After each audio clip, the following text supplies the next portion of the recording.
Several years we have devoted Parshas Balak to speak about some aspect of the sugya of stam yeinim. Stam yeinim is the terminology that we use to refer to the wine of non-Jews, which is prohibited for a Jew to, in fact, use if a goy came in contact with it. The reason, the kesher to Parshas Balak is based on an incident in this week's parsha, and that is that, as we know it from the end of this week's parsha, the Klal Yisrael were nichshal and were caught up in the avera of public immorality with the daughters of Midian. They were mizana with the Bnei Midian. So the Gemara explains, and the Pikrit or Blezer explains, the Chazal explain that how did this happen? So Chazal say that they invited the Jew. Actually, the Chazal say that the old ladies were selling linen, and they said, well, if you want to buy some linen, come into the tent. And when they went to the tent, they had younger women there, and they served them wine. And once they served them wine, they apparently became somewhat intoxicated or something like that. And as a result of that, they became interested in committing an immoral act. And that's how this incident at the end of the Torah, in fact, came about.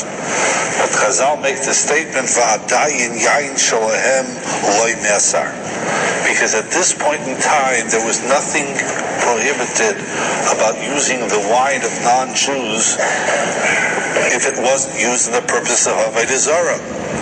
And there's only if wine was actually used in the service of Avodah Zarah, so then it'd be as a din of Yissocher.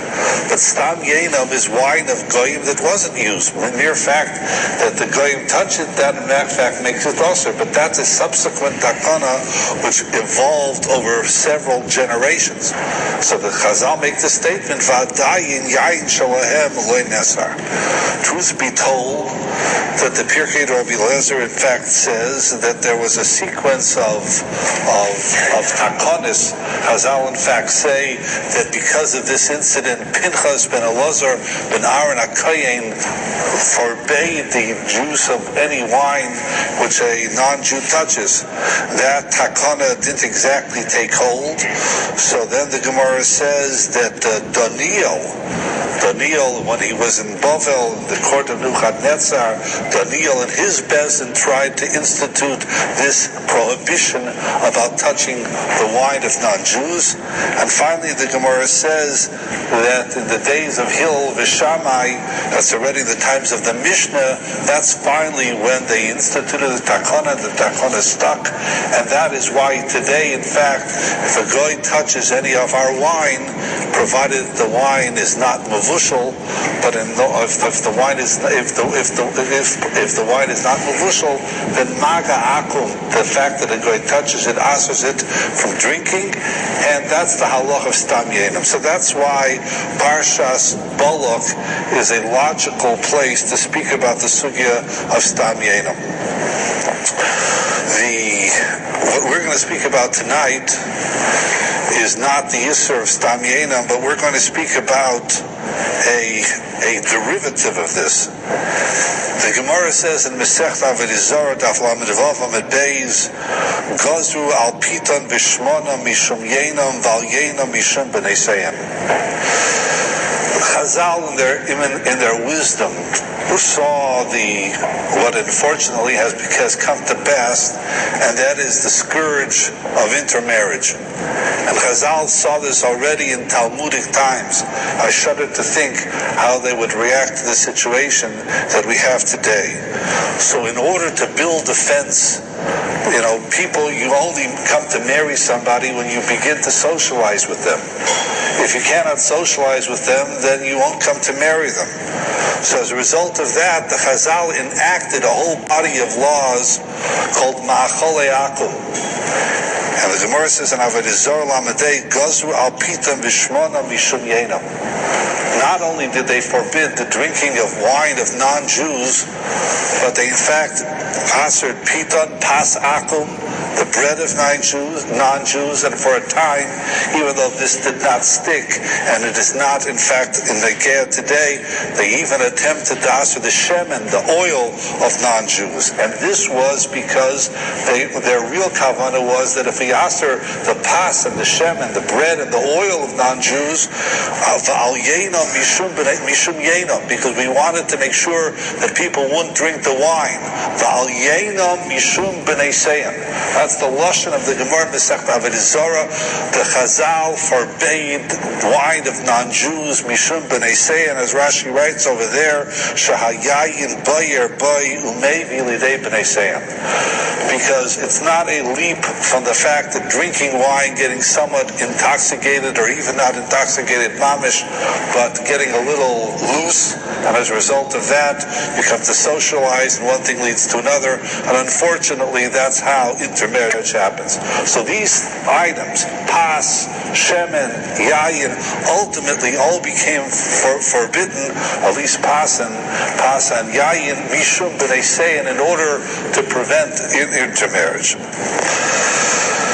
But there's an interesting extension of this takana in Masechet Avodah Zarah, and this is on Daf Lamed Aleph Mebez in Avodah Zarah, and I think that this Gemara, if you don't know it, will be rather startling to you. Itmar mibnei ma asu sheichar shel oved kechavim. The Gemara says in Masechet Avodah Zarah, why did they aser the beer of non-Jews? This Gemara is in effect saying, is it just like you cannot drink non-Jewish wine, you're not allowed to drink non-Jewish beer. Or the way to articulate this, if you will pardon my flippantness, is this bud may not be for you.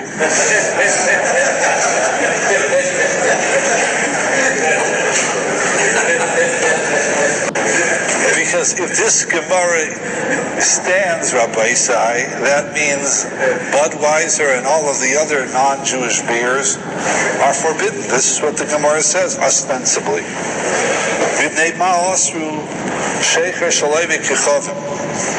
So the Gemara, Rabbi Bar Chomar, Rabbi Yitzchak mishum chasnus, Rav Nachman Amar mishum gilui.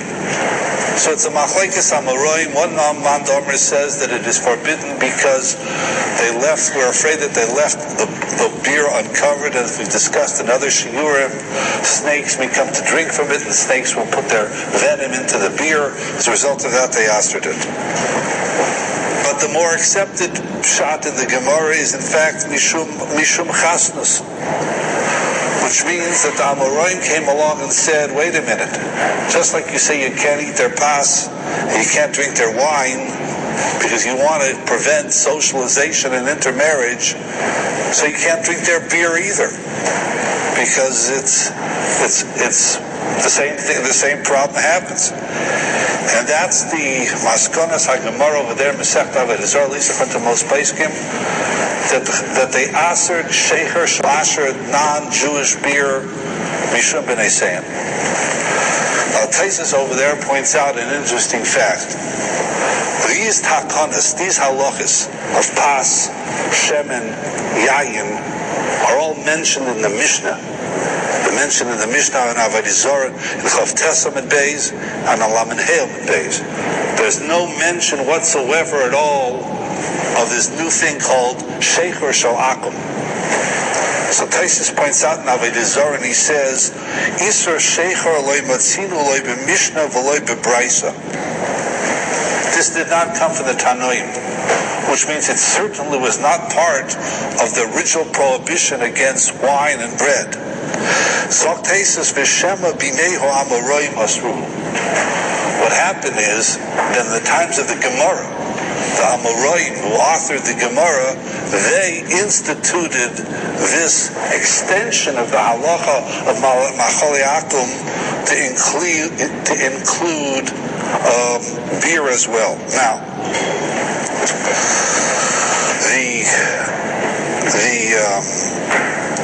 the fact, Rabbi Isai, that this is in fact a Amoroim Isser. So we find many kulas in this. For instance, the Gemara in fact says, Rapapa mafikim leila abova de chanusa v'shasi. That when Rav Papa went into a tavern to buy a glass of beer, I mean, I'm sure that it's not the type of tavern, Joe's Tavern and Grill on the corner, on the Fells Point. This is not where Rav Papa would frequent. But wherever he bought the beer, says the Gemara, he took it outside of the place of the establishment, and he drank it outside, which means it's only prohibiting drink it in the place where the goyim are, but to take it outside is not a problem. The Gemara says, Rav Achoy ma'aseh l'beisei v'shasi v'tarvai mishum chasnas. Rav Achoy ovid harchaka yiseira, which means both of these Amoraim believe that the reason it's osur is because of intermingling and the possibility of intermarriage. Therefore, if you don't drink it on the premises, you take it outside, it's permitted. Rav Achoy went a step further and said he didn't drink it there, drinking it outside. He actually brought it home. But the same beer that in the place that it's sold is prohibited, in your own house it's permitted.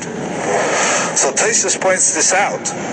And Taisus writes, "Umikomokom shnei lo hayishaysim beveisay v'kechavim v'imkein sorech li zohir shlolishtei shecher beveisay v'kechavim darav papa rav achoy shal basrei hayishaysim." Meaning, this is something that we do not find by the other takanas. There's no such distinction. Well, if you have the wine at the place of sale, it's also. But if you bring the wine home, it's mutter. No, that's not true. Pasakum. So not only if you have it in the bakery or you buy where they bake it, it's also, but if you bring it home, it's mutter. That's not true. But sheichor, which was an extension, so they're coolest. We find leniencies. Leniency number one, if you don't drink it in the place that you bought it together with the non-Jews, it's in fact mutter. But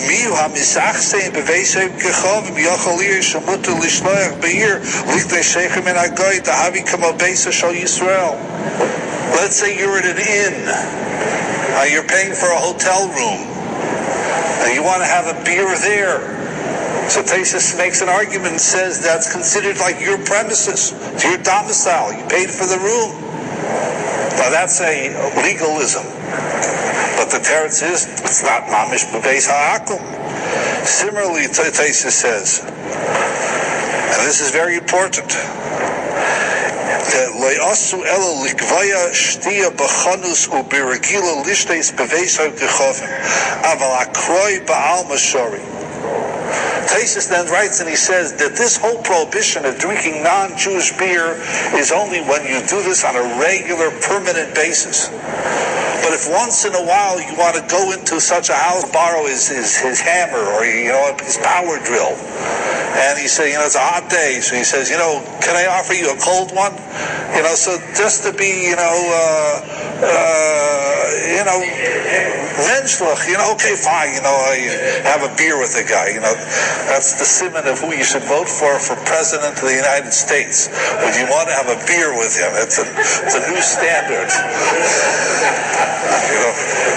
I was wondering during this last campaign, I don't drink beer, right? What would I do if I was running for president? They would offer me a beer. I can't stand this stuff, that's why I can't be president of the United States. No other reason.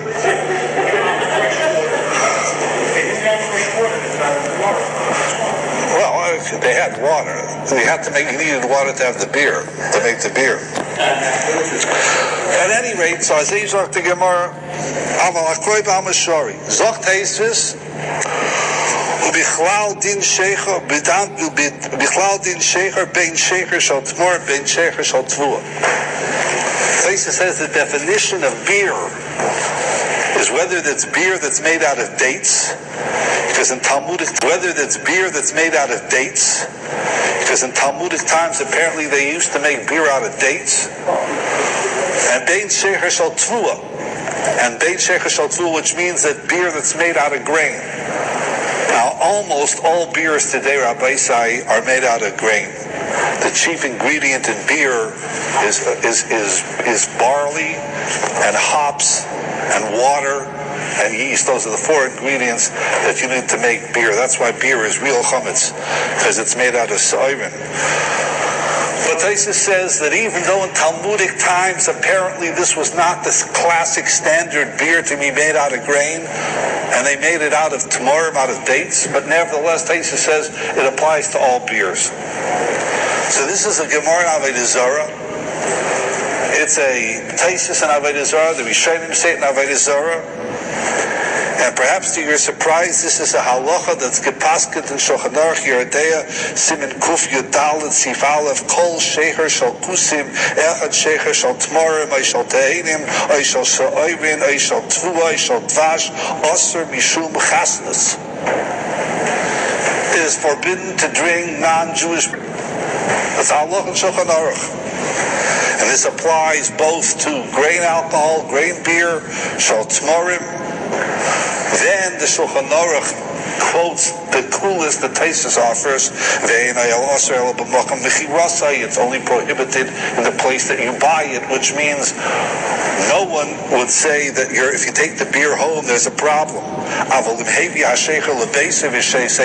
if you bring the beer home, it's permitted. Because the whole problem was intermingling. If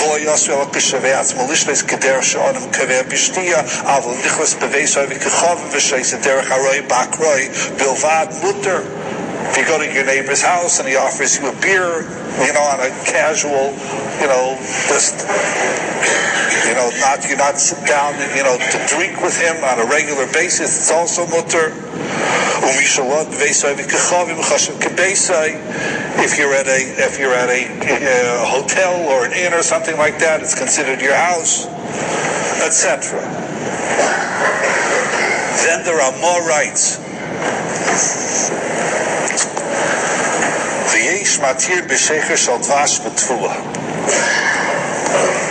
That there are opinions, which is in fact the Mordechai Masech Avodah Zarah, that says that the entire Israel doesn't apply to Shecher Shel Dvash, which is made out of honey, or Shekel Shel Tvua. The beer that's made from grain is not osir. Life.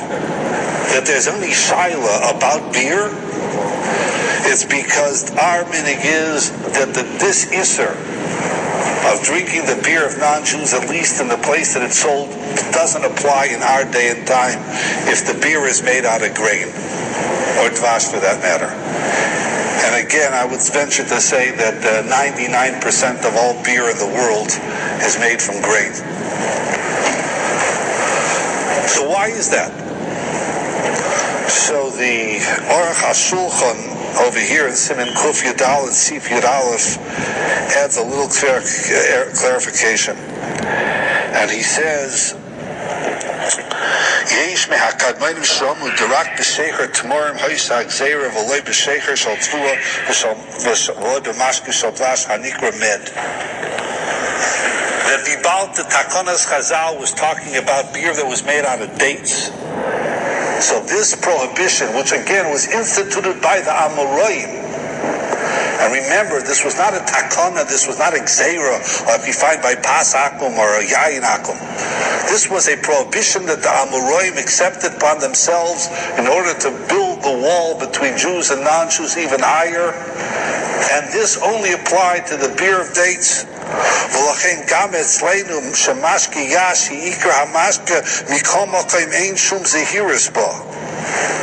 therefore the Aruch HaShulchan writes that yash, which means schnapps,